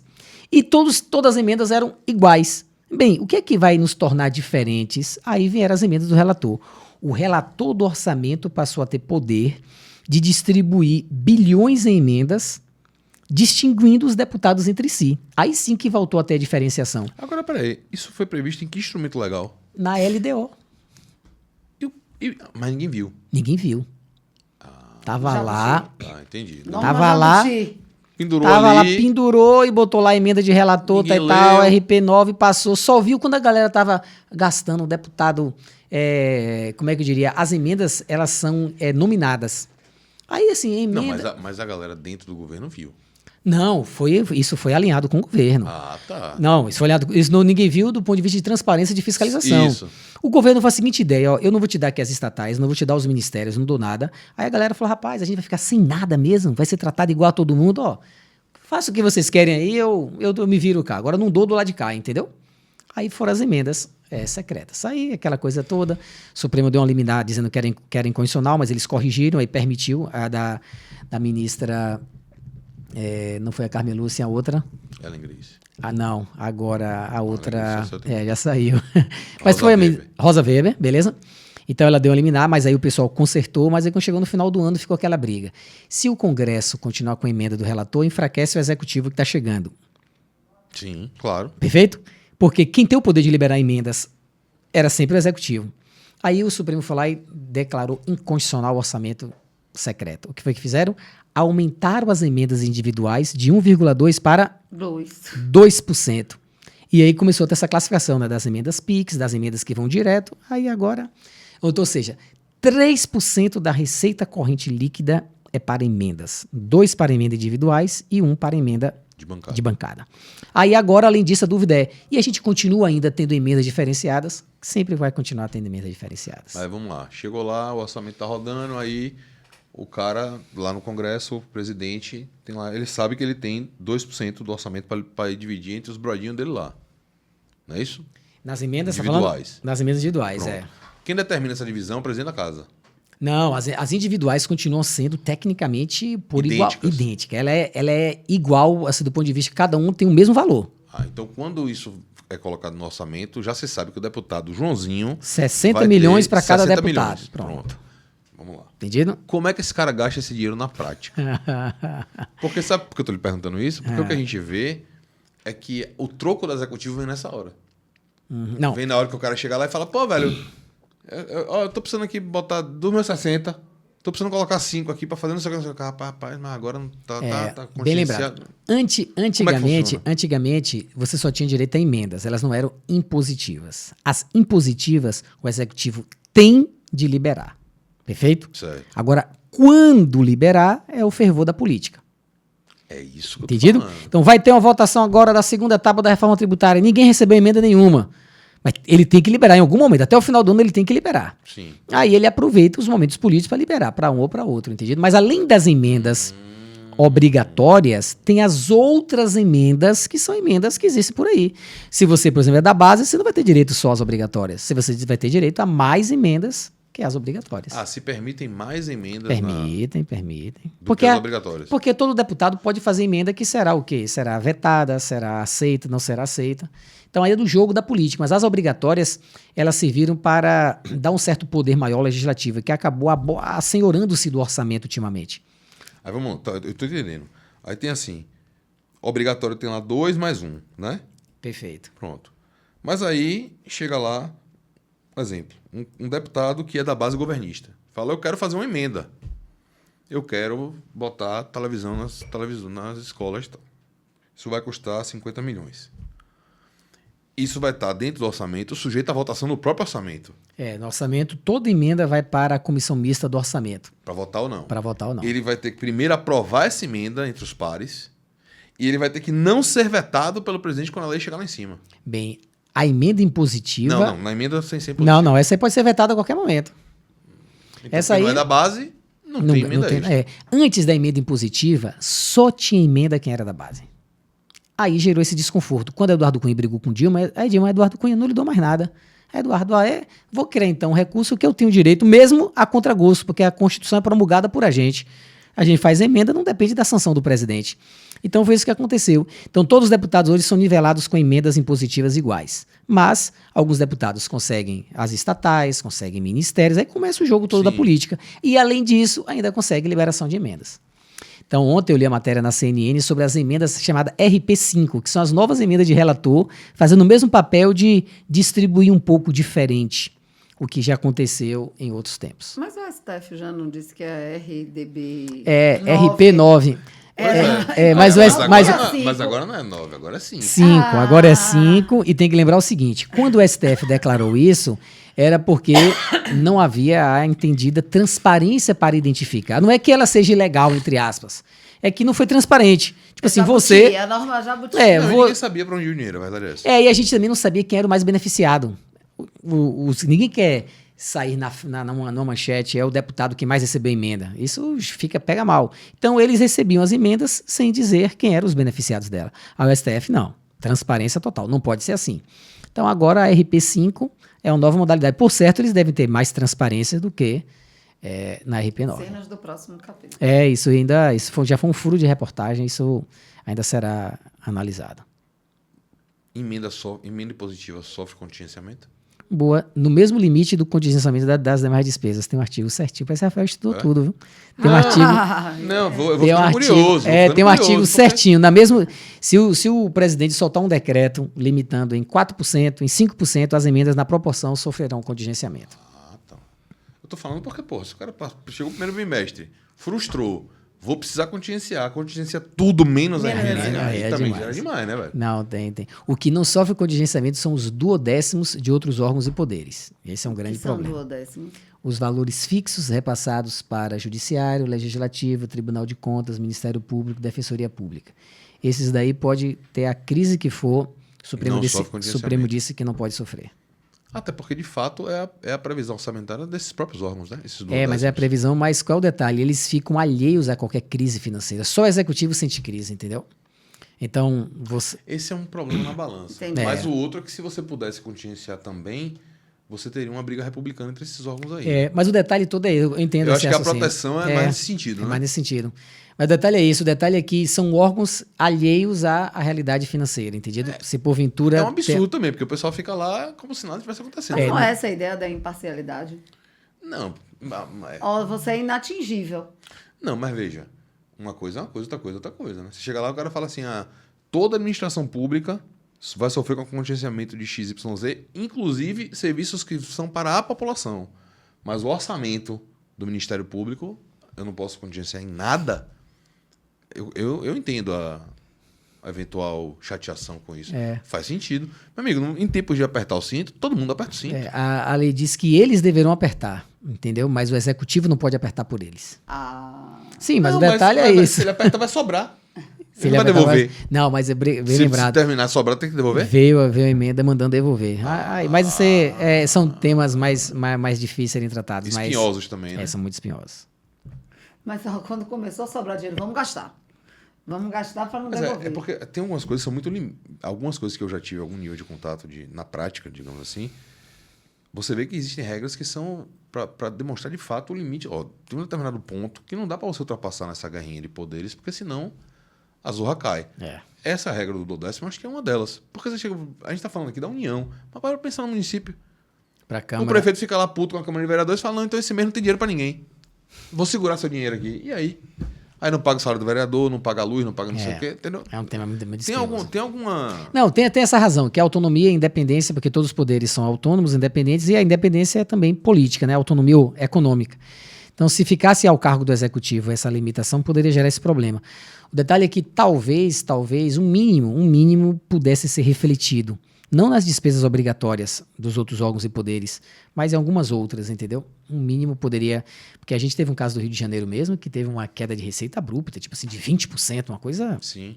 Aí, às vezes, você não consegue compatibilizar. E é aquela coisa, né? Se está todo mundo em crise, você também pode ficar... Aquela série nova que você quer construir, deixa para depois. Né? Mais ou menos segurar um pouco e tal. É essa a ideia. Os chefes desses outros órgãos, a gente sai um pouco da carga na cabeça do executivo. Vamos voltar para o pessoal legislativo, judiciário, Ministério Público, etc. As pessoas que fazem a gestão desses órgãos, eles também são ordenadores de despesa. Então, eles são responsáveis por orçamentos também. Né? Primeira pergunta, como eles fazem o orçamento interno deles? Porque a receita ele já sabe qual vai ser. Né? Ele já sabe. Vai chegar o dinheiro independentemente da crise que for. Como é que eu gasto? Existe internamente nesses órgãos essas regras para formação do você tem regras... Ou vai chegando e vai pagando? Não. Você tem regras de limite máximo de pessoal. Tem regras. Para esses órgãos. Para esses órgãos. Judiciário só pode gastar 6% da receita corrente líquida. Ministério Público só pode gastar 2% da receita corrente líquida, entendeu? Mas da corrente líquida daquele ente federado. Do Estado, no caso. Tá. Entendido? Não dele. Não dele. A receita dele é porque, na verdade... Câmara tem, né? Câmara tem 70% da receita só pode ser para gastos de pessoal, da receita total dele. É isso, porque, na verdade, nesses lugares, a despesa é pessoal. Né? É praticamente pessoal. Aí tem lugares que chegam até a fazer algumas... Peraí, você está esquecendo dos lanchinhos, das festinhas. Sim, mas isso nem conta, não chega nem perto do pessoal. De um contra-cheque, não, minha jovem? Muito perto. Tanto é que alguns tribunais não estavam computando o imposto de renda retido na fonte como gasto de pessoal, para poder liberar a margem de gastar mais. Que pedalada essa aí. Pedalada. Veio agora uma lei alterando a lei de responsabilidade fiscal, proibindo isso. Sempre tem alguém muito criativo para dar umas ideias boas assim, né? Mas realmente os orçamentos são geridos por eles. Eles são, por exemplo, além de ordenador de despesas, são julgados pelo Tribunal de Contas, podem ter contas rejeitadas, porque tem as licitações. Então, se eles são... O mesmo crivo que deveria passar sobre o executivo, também passar sobre essas pessoas. Em tese também existe a mesma em tese, e a lei de responsabilidade fiscal também alcança. se aplica. Não pode contratar nos últimos meses de mandato, nos últimos 180 dias, não pode conceder aumento que será incorporado no ano seguinte. Todas essas regras se aplicam para esses presidentes de órgãos e poderes aí.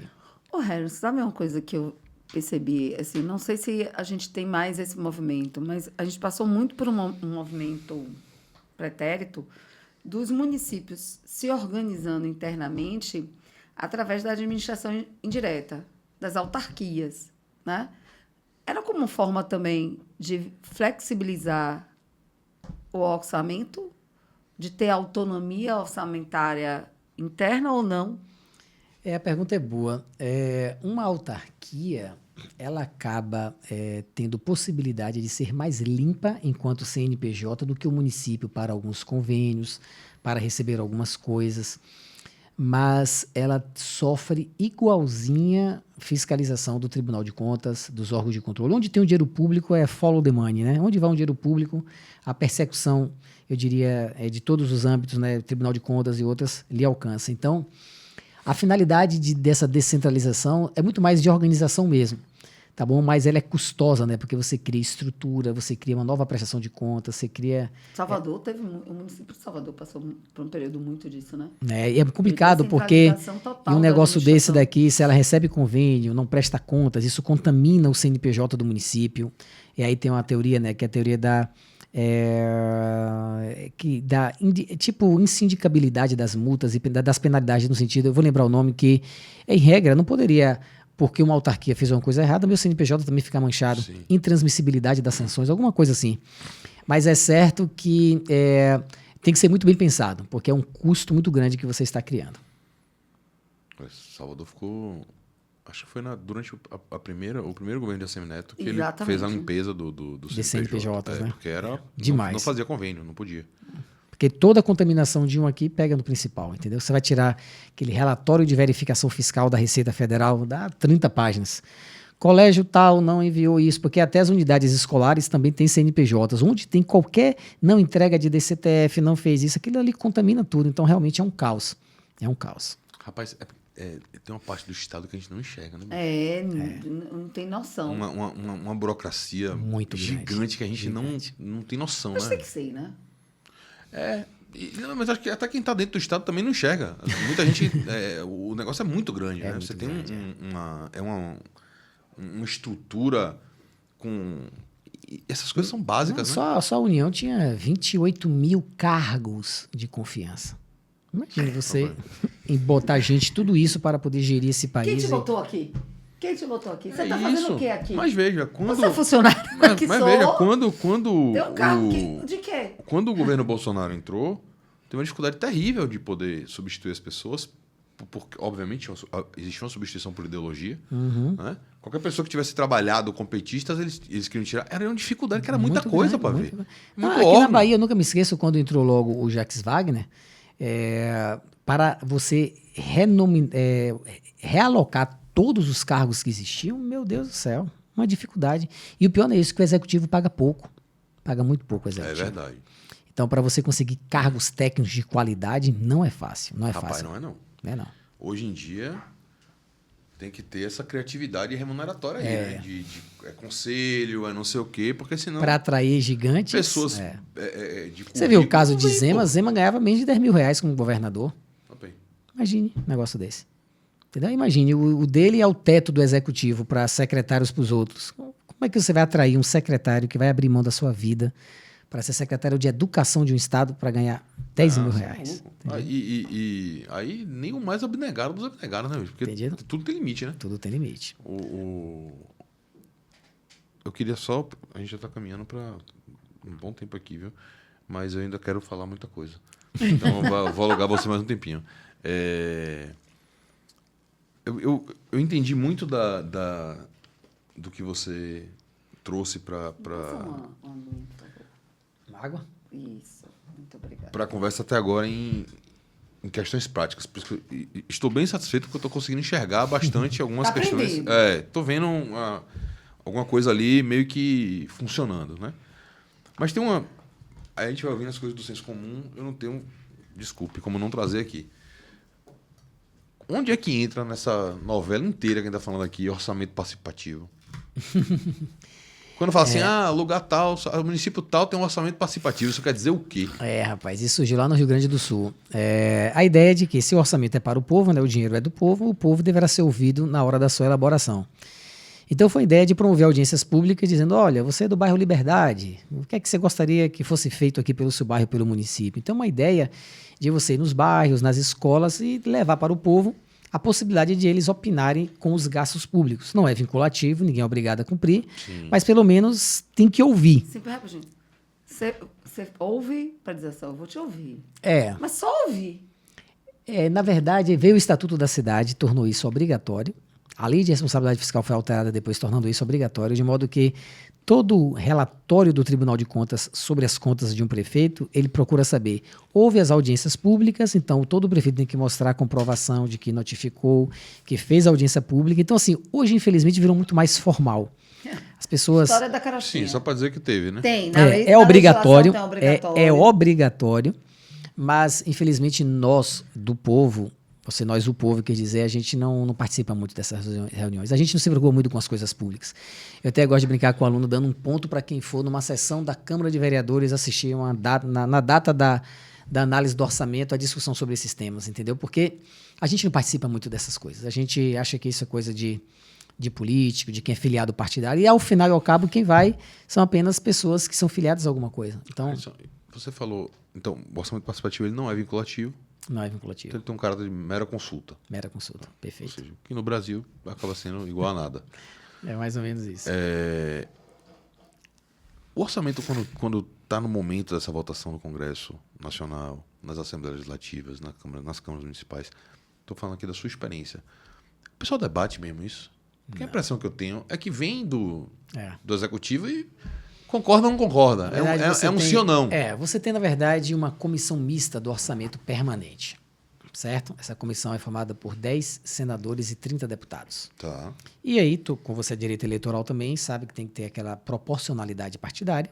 E aí, essas são as pessoas mais importantes durante todo o ano. Porque são as pessoas que recebem as emendas, recebem orçamento, recebem sugestões, elaboram a redação final e submetem a uma sessão comum de senadores e deputados a aprovação. Então, eles só fazem concordar. Ali onde fica a disputa realmente por esses espaços orçamentários. Tá. Então, a maior disputa que tem no orçamento... Um colegiado muito menor, né? Muito menor, muito menor. O que facilita também, inclusive, que a coisa ande. Né? Porque senão... é uma coisa muito técnica, Então, assim, o que você mais tem são, eu diria, as agremiações, os lobbies, os pedidos, do tipo, quem conseguiu recentemente muita coisa, agente comunitário de saúde, combate à endemia, a galera junta 600 ônibus e vai para Brasília, e chega lá, na pressão. Então, assim, na verdade, o orçamento é tão escasso, é quase aquele, quem chega primeiro bebe água limpa. Então, o orçamento está muito esgarçado, não tem mais, está bem esticado já. Então, quem conseguir fazer muita pressão, vai ter mais um espaçozinho lá dentro. Quem não, então, recentemente teve também a questão dos enfermeiros e técnicos de enfermagem. A gente não sabe de onde vai tirar dinheiro para garantir o piso, mas aí é a comissão que sofre toda essa pressão. As discussões são maiores, são mais essas. Mas não assim, um dinheiro que vai para carro-pipa no Nordeste. Isso ninguém está lá, entendido?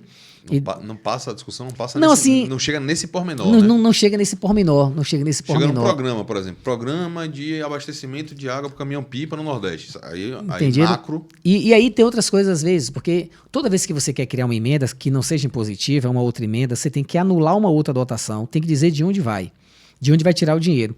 Então, de vez em quando, vem aquelas emendas, eu diria, mais políticas, do tipo... cria uma obrigação pesada para o presidente, que o presidente vai ter que dizer um não, e aí a mídia toda, o presidente disse não para alguma coisa, entendeu? Porque assim, todos os vereadores e deputados gostam dessas cortesias, do chapéu dos outros, que é o quê, né?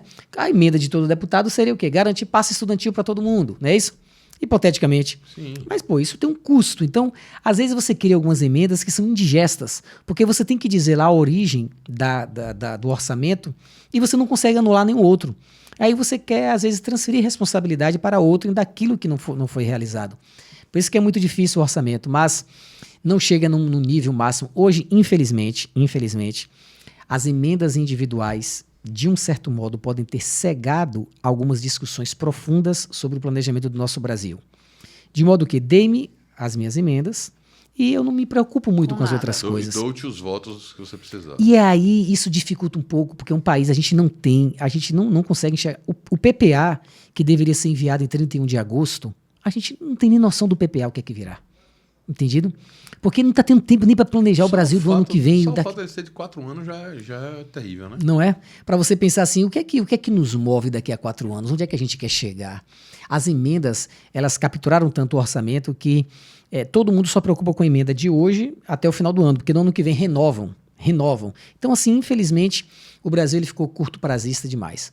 e a gente não tem assim, um plano de educação de 10 anos, de 20 anos, de 30 anos, a gente não estuda as despesas obrigatórias, custo mais na educação primária, médio, fundamental, superior, políticas de saúde, a tabela do SUS não é reajustada há 20 anos, entendido? Então, é o quê? São as emendas que vão 50% para o SUS, o que reforça todas as santas casas, todos os hospitais que recebem recursos públicos. Quando não tem emenda, quase que fecham.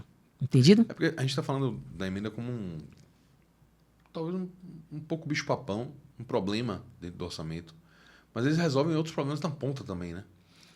Que são decorrentes de problemas da própria administração pública. Mas acho que o grande problema é que a emenda ela é a figura da troca de moedas.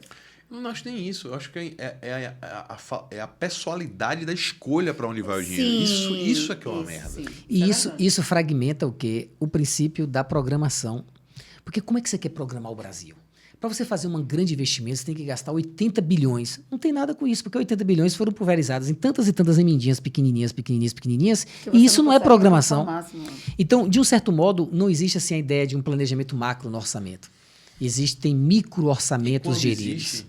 Só para 4 anos é muito difícil, né? É muito difícil. E com alternância de poder, principalmente se considerando... Ninguém quer seguir aí você vem, você a diretriz anterior. No Brasil, muda o nome, inclusive, né? Porque o nome gruda na pessoa, e né? Aí você vira Existem situações, necessidades do povo que precisam... que para poder funcionarem, precisam de 10 anos existindo. Determinadas mudanças mais profundas. Porra, se em 4 anos chegou outro e fala, não, isso aqui não é prioridade, não, vamos, corta. Aí você não só não completa o benefício, como você joga fora todo o dinheiro do que foi colocado até agora, né? E aí você fica num... Rubem Alves fala a diferença de árvores araucárias para árvores eucaliptos, comparando a política nacional. A eucalipto é aquela que cresce rapidamente, muitos dizem que suga, que mata o solo praticamente, mas em 4 anos você corta e fica rico. E a araucária você tem que esperar aí 70 anos para ficar frondosa, bonita. A gente não tem paciência para uma política de longo prazo. A gente não faria Notre Dame novamente, entendeu? Demora muito. Eu quero ver dentro da minha gestão ou, no máximo, do meu sucessor.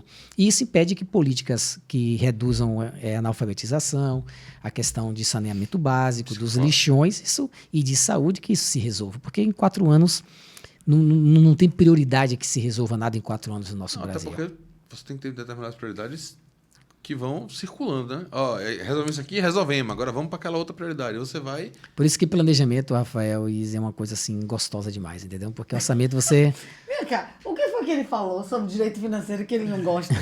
Ele Até gosta agora, de orçamento, ele gosta de emenda, ele gosta de tudo. Não, é interessante você conhecer o funcionamento do Brasil para você se esperançar ou não, né? Eu ainda tenho esperanças que... Você gosta de política? Você conhece, eu gosto de política.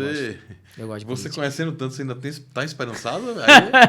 Aí é pra gente ficar também. Não, né? é o que nos move, né, Rafael? Do contrário, eu vou pro Canadá, mas eu não quero isso não. Eu quero apostar no meu Brasil para melhorar. Você, em comparações com outros países, o que a gente passa aqui é muito repetido fora? Porque também às vezes a gente acha que é só gente. A gente tem também essa mania de, não, isso é só no Brasil. Mas como é que você... do que você conhece de fora em relação ao planejamento, por exemplo? Você vê planejamentos que seria equivalente aos nossos PPA, são realmente coisas de mais longo prazo? O que você conhece? Você tem muitos, eu diria, muitos planejamentos de mais longo prazo, entendeu? Do que o nosso aqui. Não é que o PPA seja o único. Por exemplo, você pode ter uma lei da educação dando um prazo de 20 anos para mudar uma coisa, 10 anos para mudar uma coisa. Mas assim, só se protege direito com dinheiro. Perfeito? Sim. Então não adianta você ter uma lei fora do orçamento e que ela não seja inserida no orçamento. Então o nosso problema talvez seja esse, porque até um eventual plano que você queira fazer para erradicar os bolsões ou erradicar os lixões em 10 anos, hipoteticamente, se isso não for contemplado com um programa orçamentário, nada aconteceria. Mas assim, a seriedade orçamentária dos países, por exemplo, nos Estados Unidos você tem o shutdown, que é se o orçamento não é aprovado pela Câmara, o Trump teve um momento lá, vai todo mundo para casa, não tem dinheiro, o orçamento parou, o Congresso não aprovou. O orçamento ele tem um poder de, eu diria, o Estado não dá um passo se não tiver o orçamento arrumado. A gente ainda aqui, sabe, não encara o orçamento com a seriedade que deveria ser. Eu acho que, talvez agora, a gente estudando direito financeiro, os crimes de violação à lei orçamentária, essas coisas acontecendo, talvez a gente aprimore um pouco mais. os gastos públicos. Mas a gente precisa, eu diria, bons estadistas que nos ajudem a pensar os problemas do Brasil, como resolvê-los e com financiamentos corretos, aplicando os empréstimos públicos, não com custeio, mas com investimentos para que o Brasil saia dessa condição subdesenvolvida que ainda há. Você falou essa questão de uma lei programática, por exemplo, que não adianta nada se ela não tiver inserido no orçamento, faz todo sentido. Mas em termos até de hierarquia normativa, é possível que uma lei ordinária, por exemplo, ela automaticamente determine o seu financiamento dentro do orçamento ou não? Quando você fala o seu financiamento... O financiamento do que ela prevê dentro do orçamento. Ela pode ela mesma tem muito disso. Se inserir... Criar o fundo, não quero saber aí. Entra no orçamento. Fundo de proteção ao baixinho, beleza? Esse fundo será composto de 0,2% das taxas judiciais, 0,7%. Ela entrou no orçamento. Entendido? Aprovou, um abraço. Aprovou, um abraço. Aí agora, você tem que no próximo ano, ao elaborar o orçamento, vai tirar 0,2 para ela. Aqui todo mundo quer ter um fundo para chamar de seu. O fundo no Brasil tem 360 fundos no Brasil. É onde tira um pouquinho. O fundo é a maior individualização prévia do orçamento. No lugar de você discutir para onde vão as receitas, as despesas públicas no orçamento, o fundo já pegou o naco. E para onde vai o dinheiro, o fundo diz para onde vai. Então o fundo interdita o debate. É meu, agora o que sobra aí você discute para onde vai, entendeu? E fundo é para tudo, né? Tem fundo de tudo quanto é coisa. Né? Tem fundo. Ives Gandra tem um artigo que diz é tanto fundo que o Brasil vai afundar.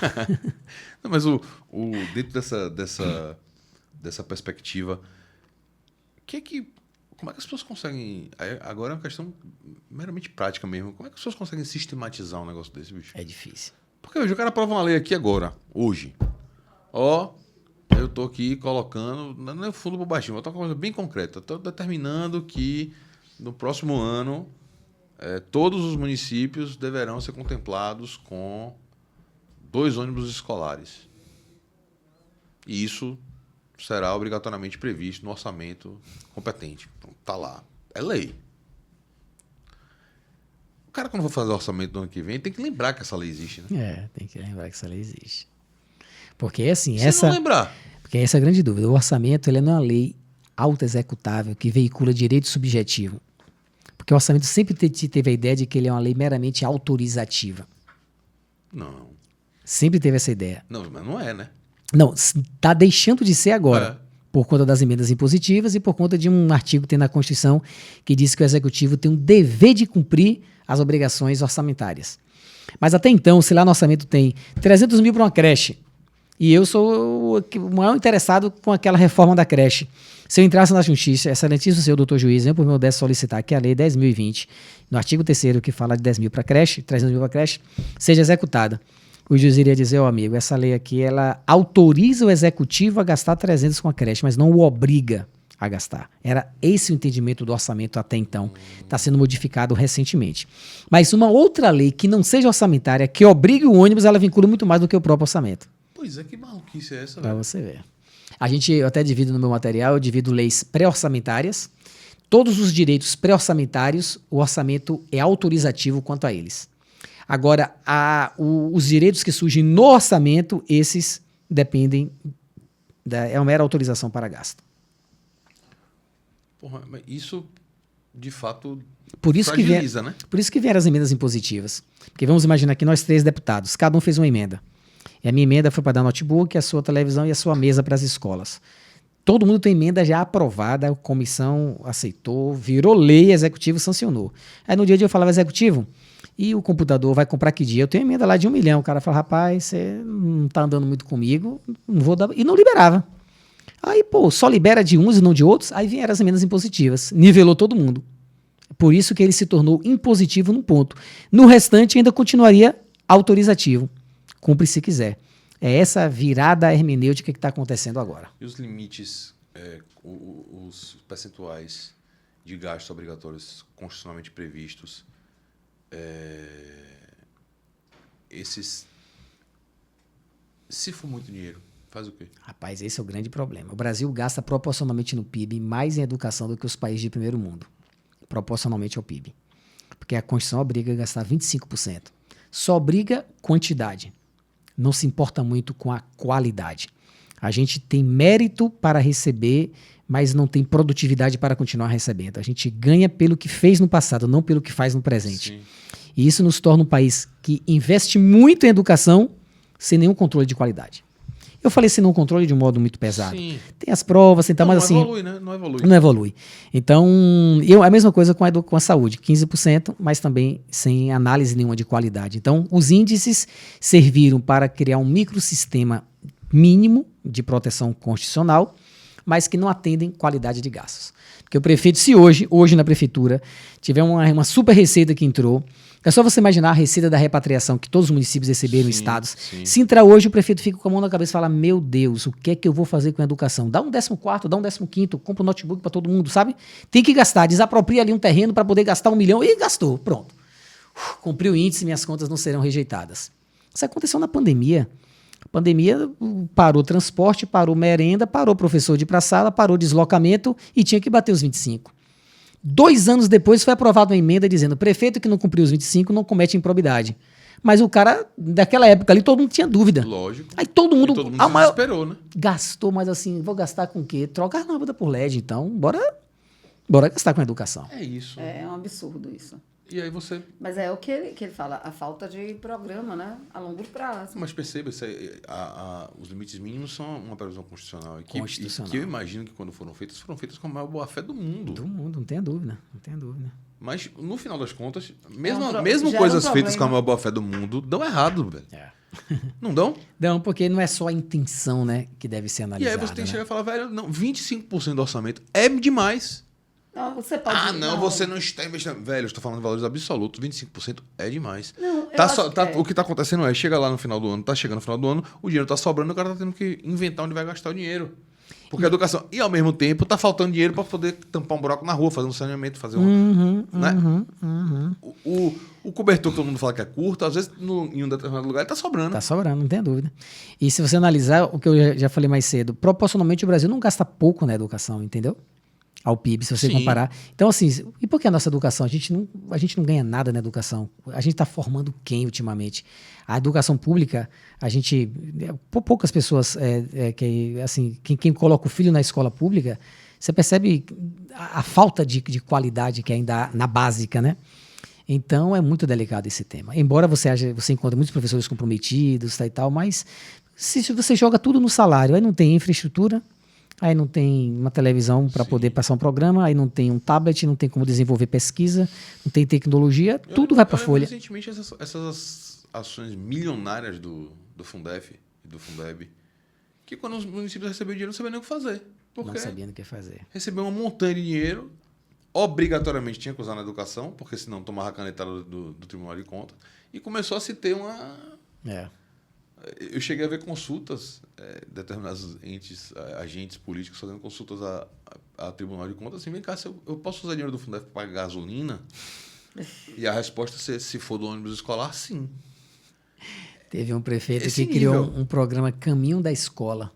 Então, todo o caminho que levasse a uma escola poderia ser asfaltado com dinheiro do Fundeb, porque era para a educação. Isso aí foi criativo. Não foi criativo? Esse foi. Tem que saber como é que foi o julgamento dessas contas, né? Não, sim. Mas foi criativo. A galera tem que usar essa criatividade para poder gastar esse dinheiro. Velho, que absurdo, né, bicho? Caminho da escola, mas tem lógica. Porque o acesso à escola também. Mas é uma gambiarra total de finalidade, né? O cara chegou ali falando... Quer assaltar a cidade toda. Assaltar. Não, todos os caminhos levam à escola. Abriu uma escola Minha cidade é a cidade da educação. Todos os caminhos levam para a escola. Pronto, assalta tudo. O dinheiro estava sobrando, inclusive. Esse tipo de remanejamento orçamentário não é possível, né? Dentro desses... Não, aí é muito mais por conta de uma determinação de cima do que aqui na ponta. Na ponta, em regra, sendo dinheiro livre, você poderia fazer o que quisesse, desde que alterasse o orçamento para poder prever a despesa. Sim. Agora, o próprio TCU e depois... Agora veio a emenda 114, que liberou 60%, né, para pagamento de professores ativos e inativos e 40% não precisava ser gasto com professores.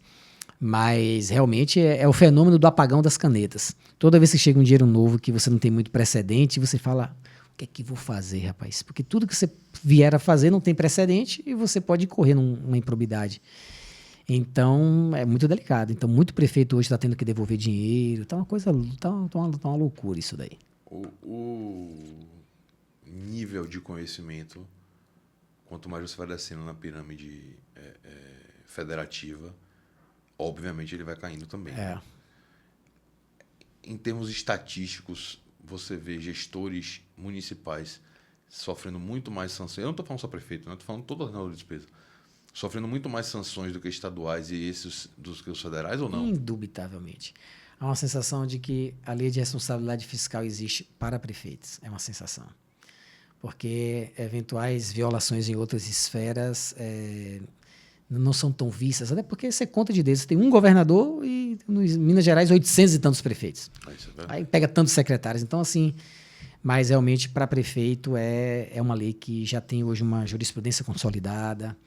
É uma lei muito... Eu diria que amarrou muito. Ainda não conseguiu. Porque o problema todo é que, como as despesas elas sempre crescem, mesmo que você não queira. Eu conheço vários prefeitos que pegam a folha todo mês. A folha esse mês, 1,5 milhão. Eu não dei R$1 de reajuste, não contratei ninguém. 1.570.000. Eu falo, que zorra é essa? Aumentou 70 mil por quê? Porque as despesas sempre crescem. Que elas dependem do plano de carreira, depende, sabe, dos quinquênios e tal. Então, assim, agora a receita depende do PIB, porque a gente recebe o FPM, que é 50% do imposto de renda e do IPI. E se o presidente der uma redução do IPI, acontece o quê? Reduz para todo mundo. É o que acontece ultimamente. Todo benefício fiscal é em cima do IPI. E sendo em cima do IPI, reduz o FPM. Daí que prefeitos estavam em Brasília, vocês viram, né? Sim, então tão sempre, né? Tão sempre. Ele ia fazer um puxadinho para eles ficarem lá de vez, não voltava mais. Teve o prefeito da Bahia aqui que paralisou, foi pro meio da pista, levou servidores todos, estamos parando porque o FPM está 40% menor do que o do ano passado. Então, se a economia não deslanchar, o FPM vai diminuir. E aí os prefeitos têm as obrigações que crescem. Professores, ano passado, 30% de aumento, esse ano 15% de aumento. Como é que você vai dar esse aumento se o município não tem fonte de receita que justifique isso, entendeu? Desculpe, nessa questão da punição, né, de julgamento de contas, uma redução abrupta de receita, principalmente no caso do município, costuma funcionar como ela tem um liberador? Tem a lei de responsabilidade fiscal, que se o PIB for negativo, você, no lugar de ter só 2 quadrimestres para reduzir a despesa, você dobra, entendeu? Tem alguns gatilhos quando há queda do PIB, quando a crise econômica tem. Não, eu não falo nem de queda do PIB. Eu falo, por exemplo, como você falou, esse cara do FPM. Que ele falou, meu FPM caiu 40%. Ele tem limite de pessoal 54, né? 54. Pronto. Ele tá lá, 54. Só que era 54 em cima de 10 milhões. Então ele gastava 5 milhões e 400. Só que aí o FPM dele caiu de 10 para 6. Tá agora 5 milhões e 400, é quase 95% do orçamento. Aí eu vou fazer sustentação oral nos órgãos de controle. Aí eu vou explicar, dizendo que... explicando o que você está falando. Sim. Aí eles falam, a resposta está na Constituição. Se a queda da receita acontecer, você tem que, primeiro, reduzir os cargos em comissão em até 20%. Segundo, retirar os servidores não estáveis. E terceiro, retirar os servidores estáveis. A Constituição manda exonerar quem fez concurso público. Então, tem resposta na Constituição. Agora, não sabia também não. Artigo 169, parágrafo... Pergunta para a prova de concurso. Parágrafos 3º e 4º. Se você demitir os não estáveis, reduzir em 20% as despesas de função de confiança e cargo em comissão, e mesmo se não atingir o limite, os servidores estáveis perderão seu cargo. Agora, minha dúvida é qual é o prefeito que vai tem fazer coragem de pegar um professor, um auditor, alguém, e lhes dizer assim, olha, por conta da queda da receita, você estável está perdendo o emprego. Ninguém faria um negócio desse. Então, todo mundo prefere o custo político de curto prazo, que é a conta rejeitada, a um custo jurídico de longuíssimo prazo, que é essa conta vai ser rejeitada, tal. Deixa eu melhorar a minha fala. Todo mundo prefere um custo político de curto prazo, que é não botar para fora, a um custo jurídico de longo prazo, de quando isso vai virar um processo, aquela coisa toda, entendeu? Porque ninguém tem coragem de botar um estável. Porque assim, essas avaliações, como você falou, de queda de receita, elas são feitas bimestralmente, não é isso? Bimestralmente, Bateu um alarme no bimestre. O cara chegou e falou, meu irmão, fiz a conta aqui, eu vou ter que chegar, inclusive, a demitir alguns estáveis, alguns servidores concursados. Aí chega no semestre que vem, a receita volta. Volta. E aí? Ele não tem o que fazer, tem? Não. Perdeu o carro. Isso que é lasca, velho. É isso que eu falei da diferença do duodécimo para a receita do executivo, entendeu? Porque o duodécimo tá lá, ó. Todo mês 1.300.000. Cara, é no dia 20. Mais fácil você fazer orçamento. Oh, meu Deus, não lindo. Tem como, não tem como. Agora, o que depende do mercado, da economia, é difícil. A União não tem problema porque ela emite títulos. Mas o Estado... Na hora que a União tem qualquer problema, emite títulos. Agora, e Estado, meu irmão? E município? Entendeu? Por isso que ela pega em município, basicamente. Deixa eu fazer a última pergunta. A Harrison já te olhou. O que é restos a pagar, velho? Restos a pagar são as despesas que você empenha, que você diz que vai realizar, mas que até 31 de dezembro, por alguma razão, você não as realiza. Aí Calotinho. Não, porque pode acontecer porque você não emitiu a certidão negativa e aí não pôde pagar. Pode acontecer porque você era para entregar a televisão de 55 e entregou uma de 50. Então não deu a liquidação. Então são vários fatores. E também o calotinho, mas... Sim. E aí aquilo fica para o orçamento do ano seguinte. Do ano seguinte. No ano seguinte, diz a lei que você, quando deixa restos a pagar, tem que deixar também o caixa. Porque se você se comprometeu em contratar, você tinha que ter dinheiro para contratar. Claro. Então, no ano que vem, você continua com despesa. Agora, é chamada de despesa extra-orçamentária, fora do orçamento. Porque não é despesa do orçamento que você tinha programado para o ano que vem. Por fora do orçamento. Tanto é que é crime, no último ano de mandato, você deixar restos a pagar sem caixa. Aquela velha história, tô pagando só despesa do ex-prefeito, não. Ele tem que deixar restos a pagar com caixa, porque se ele deixou sem caixa, vai lá no Ministério Público, noticie, porque isso é tipo penal. Agora, isso dentro do mandato dele, ele pode fazer todo ano, se ele quiser, né? Dentro do mandato dele, pode fazer todo ano, desde quando chegar. Agora é complicado, porque você vai ter que se controlar, porque no último ano... Vai ter que resolver. Vai ter que resolver. Pau-viola da porra. É uma forma de jogar fora, né? Aí, se você não paga... Moratória. Não, mas veja, se o pessoal de tributário já é extremamente criativo na criação de tese, o pessoal de financeiro também mesmo, porra, os caras têm que ter a cabeça... Muito criativa, né?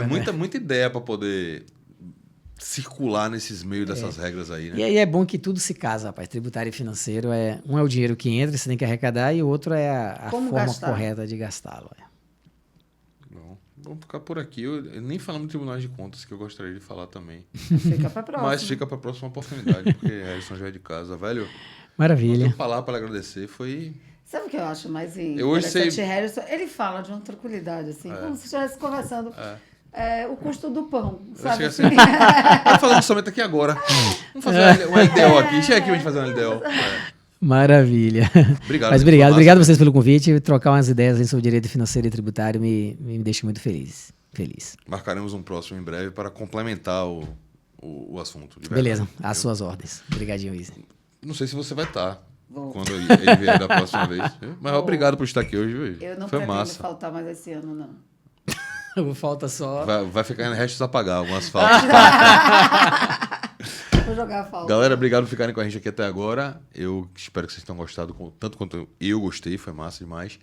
Se você ainda não está inscrito no canal, se você ainda não apertou o sininho, faça isso agora. Semana que vem tem mais podcast Aulista para você, tá bom? Valeu, obrigado, tchau.